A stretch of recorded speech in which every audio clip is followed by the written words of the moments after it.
चक्रे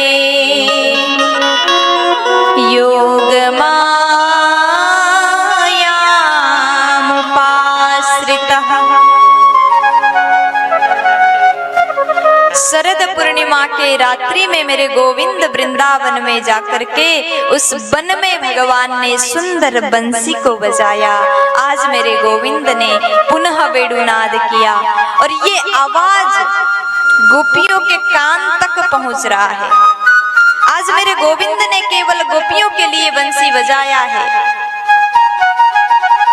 गोपियों ने जैसे सुन लिया, भगवान कृष्ण ने बंसी बजाया और सबको लगा भगवान ने इधर बंसी बजाया, गोपियों को लगा भगवान हमें बुला रहे हैं। उस बंसी के आवाज में लग रहा था ललिता आ जाओ, विशाखा आ जाओ, सब गोपियों को बुला रहे हैं। गोपियों को ऐसा ही लगा हमारा नाम गोविंद ले रहे हैं। सब कुछ छोड़ करके दौड़ करके मेरे कृष्ण के पास में पहुंच जाती हैं। ये गोपियां घर में अपना कार्य कर रही थी। कोई गोपी तो अपने पति को भोजन परोस रही थी, ऐसे ही छोड़ दिया। कुछ गोपियां बच्चों को खिला रही थी, वैसे ही छोड़ करके चली गई। कुछ गोपियां गाय को चारा दे रही थी, वहीं पर छोड़ करके चली गई। और कुछ गोपी तो माताएं काजल लगा रही थी, एक आंख में लगाए दूसरे आंख में नहीं लगाए, ऐसे चली गई।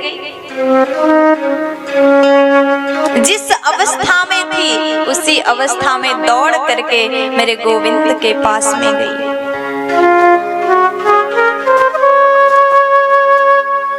और जैसे पहुंच गई और एक गोपी जाने के लिए तैयार होकर के जल्दी से निकलती है, उसके पति ने कमरे में बंद कर दिया।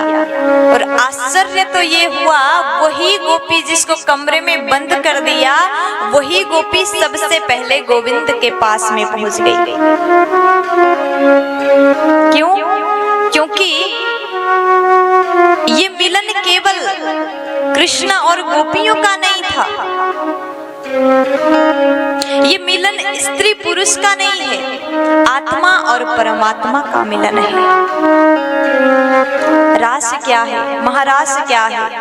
रसानाम समूह इति रास। रसरूप परमात्मा का रस स्वादन करने का विधि का नाम ही रास है। और ये गोपियां कोई साधारण स्त्री नहीं है, ये गोपियां साक्षात वेद की ऋचाएं हैं।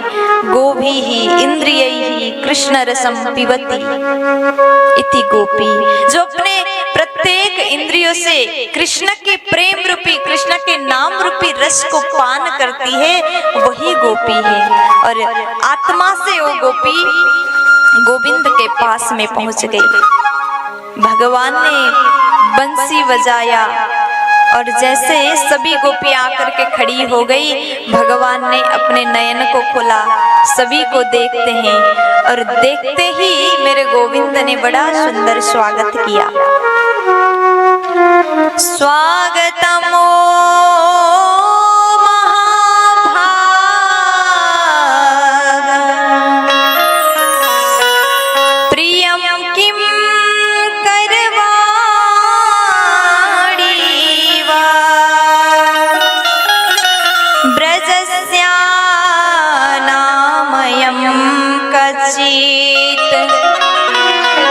वृतागमन कारणम। स्वागतम स्वागतम, हे गोपी मैं आपका स्वागत करता हूँ। आज मेरे कन्हैया ने गोपियों का स्वागत किया।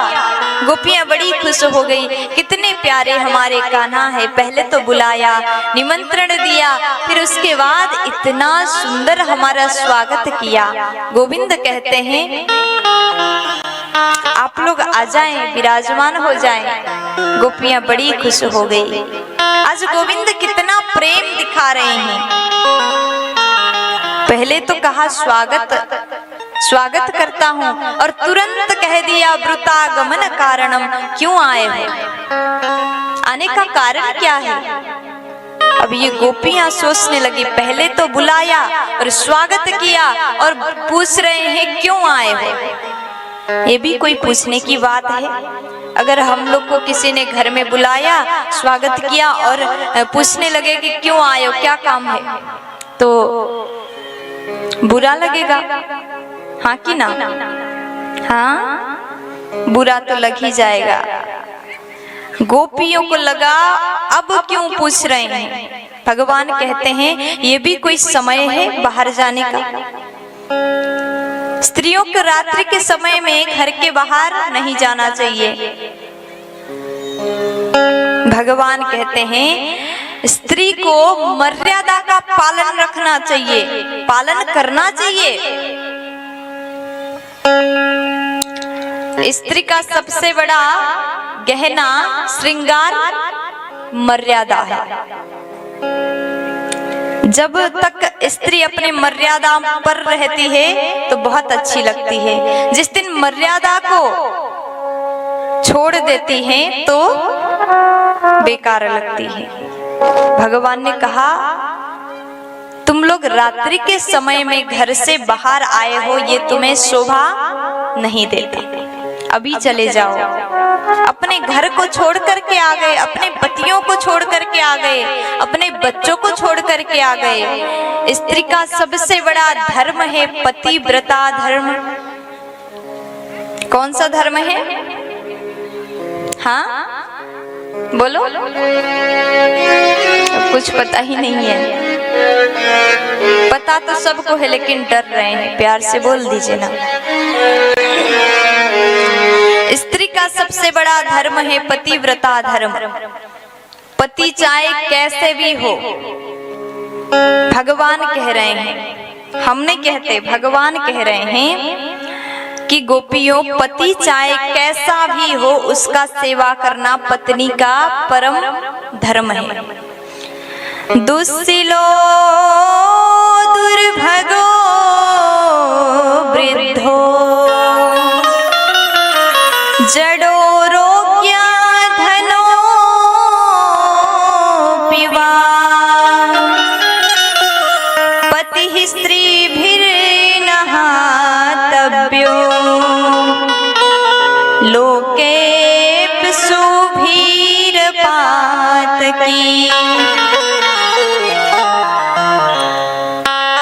दुस्सिलो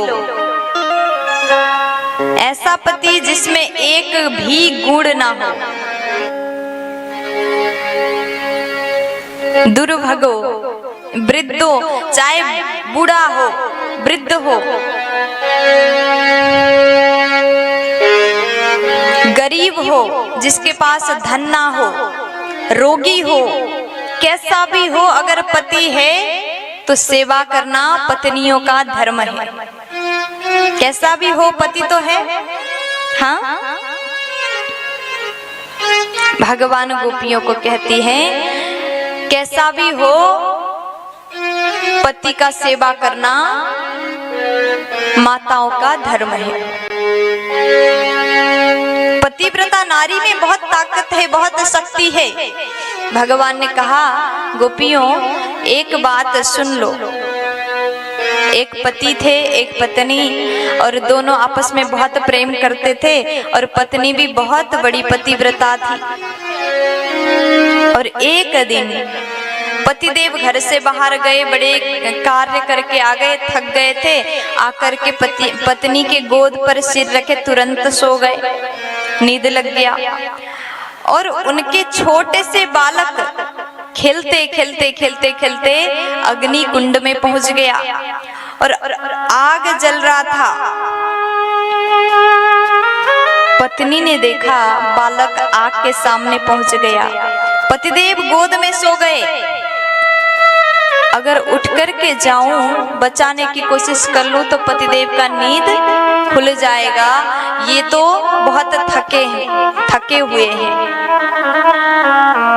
हाथ जोड़ करके रोने लगी, हे प्रभु आप ही रक्षा करना, मैं तो पतिव्रता धर्म का पालन कर रही हूँ, आप मेरी लाज रखना। और 2 घंटे बाद पति जगे, पत्नी दौड़ करके गई, बालक को निकाला। बालक आग के बीच में खेल रहा था, उसे कुछ नहीं हुआ। अग्निदेव भी हार गए, शीतल बन गए, पानी के समान शीतल होकर के जल रहे थे। ये है पतिव्रता नारी का शक्ति। अगर पतिव्रता नारी अपने धर्म को पूरे निष्ठा से पालन करती है तो उसके सामने कोई दूसरा शक्ति टिक नहीं सकता। उस धर्म में बहुत शक्ति है। भगवान ने जैसे सुनाया, गोपियां कहती है प्रभु आपकी बात तो बहुत अच्छी है, लेकिन आप आदेश करें हम भी कुछ कहना चाहते हैं। भगवान ने कहा बताओ क्या कहना है। गोपियां कहती है प्रभु एक पति थे और पत्नी थी, और ये दोनों भी वैसे ही आपस में प्रेम करते थे, और पत्नी बहुत बड़ी पतिव्रता नारी थी। और एक दिन की बात, पतिदेव काम के लिए 15 दिन के लिए बाहर चले गए, और उसके बाद पत्नी ने जाते जाते पतिदेव से पूछा आप तो बाहर जा रहे, आपके बिन मैं कैसे यहाँ रहूंगी, आपको भोजन कराकर ही मैं भोजन करती हूँ, मैं तो रोज आपको पूजा करती हूँ। पत्नी ने जैसे कहा, पति ने अपना फोटो दिया, एक तस्वीर दिया और कहा 15 दिन तक यही तस्वीर का पूजा करना, यही तस्वीर को अपना पति मान करके खाना खिलाना, भोजन कराना, फिर उसके बाद स्वयं भोजन करना। और पतिदेव चले गए।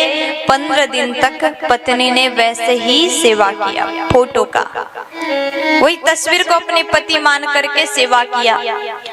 और 15 दिन बाद अंदर वो पत्नी पूजा कर रही थी, फोटो का तस्वीर का आरती कर रही थी। इतने में दरवाजा खटखटाए, पति आ गए, जो असल के पति थे वो आ गए, दरवाजा बजाया। फिर उसके बाद ये पत्नी जो है यहाँ पूजा कर रही, उनको लगा अगर मैं चली जाऊं दरवाजा खोलूं तो ये जो सेवा है, जो पूजा कर रहे हैं वो भंग हो जाएगा और पाप लग जाएगा। अगर ना जाए तो पतिदेव कब से दरवाजा बजा रहे हैं।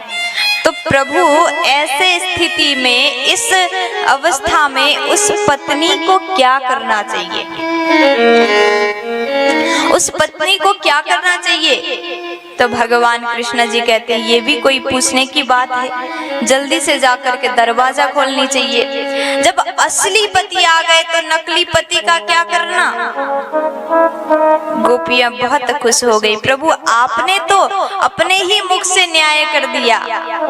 जब हम भी वही कहना चाहते हैं, जब आप संसार के पति, त्रिलोक पति हमारे सामने हैं तो संसार वाले मिट्टी के पति का क्या करना?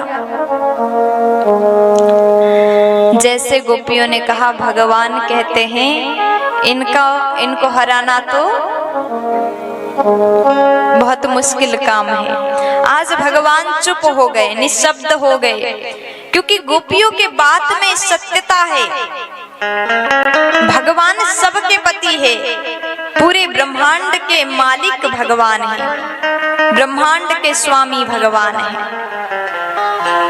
वो तो सभी के पति हैं, केवल स्त्रियों का नहीं, पुरुष का भी, आपके भी पति हैं। वो है नारायण, वो है ब्रह्मांड के मालिक भगवान नारायण, वो सबके पति है, सबके मालिक है।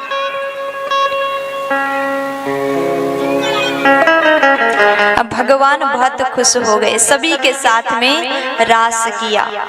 भगवान सबके साथ में नृत्य करने लगे तो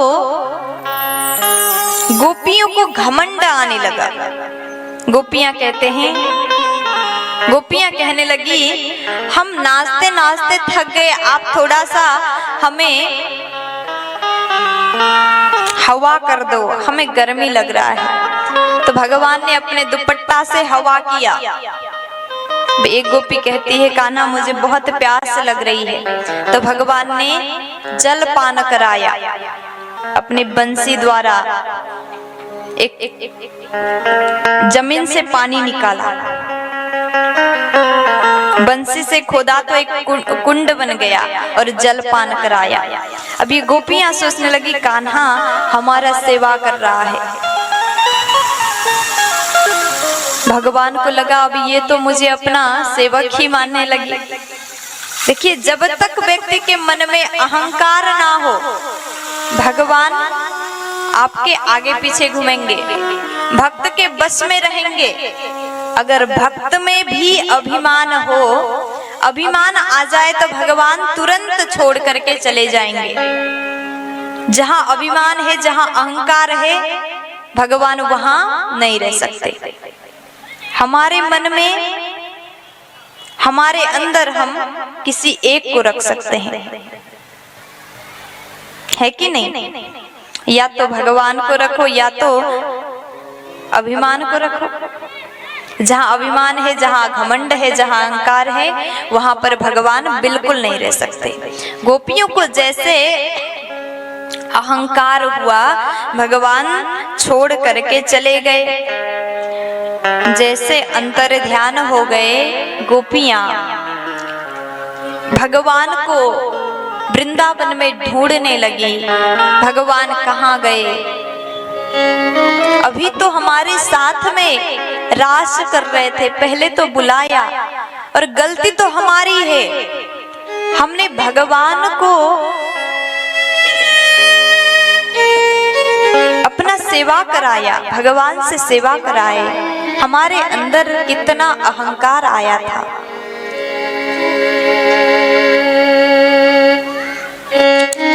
अब ये गोपियां तड़प करके, तड़पती हुई भगवान को ढूंढने लगी। पहले तो श्री राधा को लेकर के भगवान चले गए थे, लेकिन थोड़ा दूर जाने के बाद राधा रानी को भी थोड़ा सा मान भाव आया, तो भगवान उनको भी छोड़ करके चले गए। गोपियों ने सभी जगह ढूंढा, बन के प्रत्येक वृक्षों से पूछने लगी, तुमने हमारे कृष्ण को देखा क्या? गोविंद को यहाँ से जाते वक्त तुमने देखा क्या?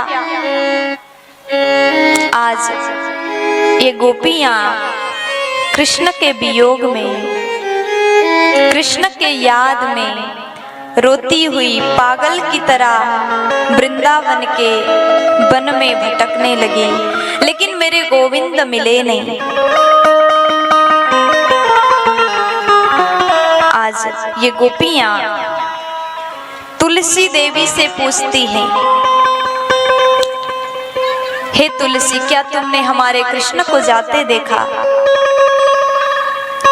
क्योंकि कृष्ण तो तुमसे बहुत प्रेम करते हैं, तुम तो गोविंद के चरण की प्रिया हो, तुम्हें तो पता होगा कान्हा कहाँ गए होंगे।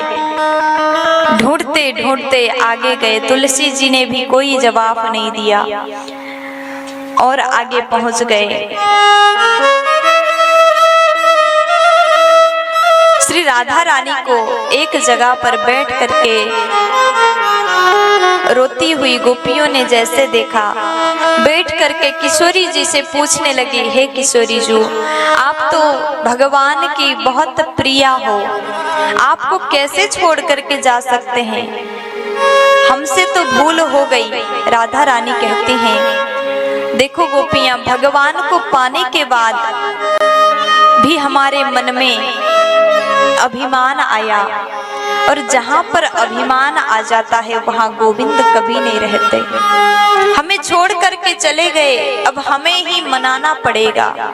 सभी लोग मिल करके वृंदावन में गोविंद को ढूंढने लगी, हे कान्हा, अब तो आ जाओ, अब तो आ जाओ, हम गोपियां आपसे बहुत प्रेम करते हैं। देखिए, प्रेम की 4 स्थिति हैं। जब कोई प्रेम करता है, प्रियतम के वियोग में रोना, अपने प्रिय के वियोग में रोना प्रेम का पहला स्थिति है। और दूसरा स्थिति है उनके वियोग में तड़पना, ये गोपियां रोए तड़पे।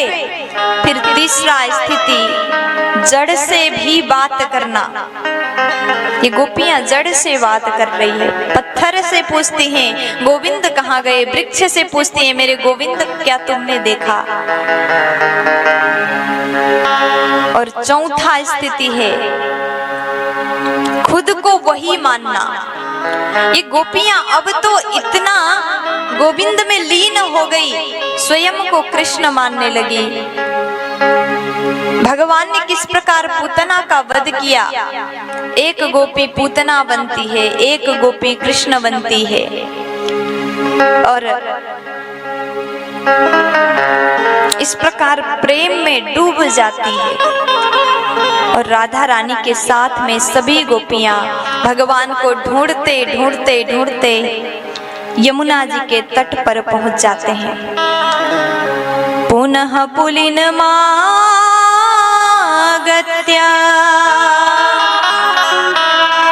कालिंद्या कृष्ण भावना समवेता